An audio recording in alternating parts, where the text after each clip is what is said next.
Vă salutăm! Astăzi am vrea să vă arătăm împrejurimile casei. Aici e un lac și de jur împrejurul lacului e un trotuar pe care se poate merge cu bicicleta sau pe jos sau cu câinii la plimbare.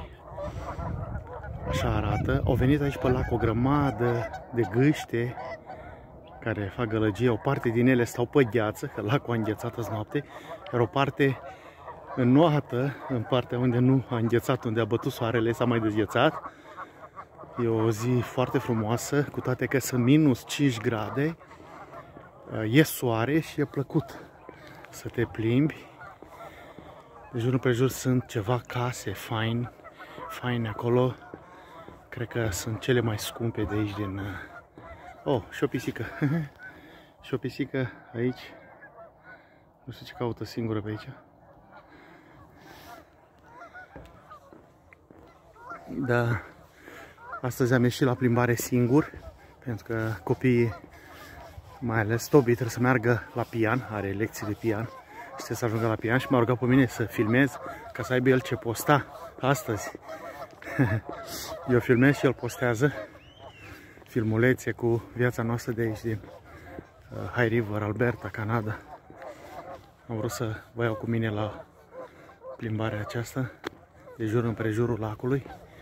E foarte fain, foarte fain. E o zi plăcută de umblat, nu bate vântul.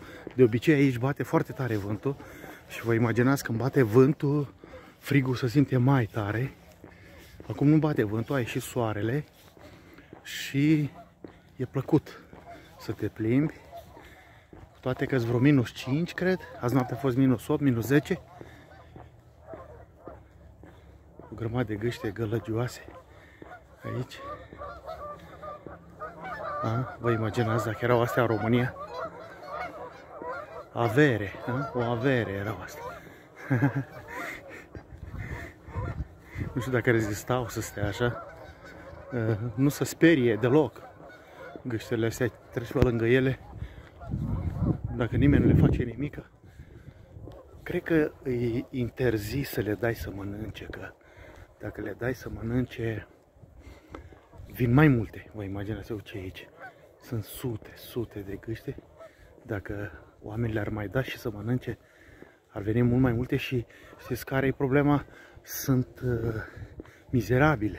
Pe unde trec, prin iarbă, până asta, lasă mizerie în urma lor și cred că ăsta e unul din motivele pentru care e interzis să le dai să mănânce. Dar se descurcă ele, că altfel n-ar rezista atâta și n-ar fi atât de multe.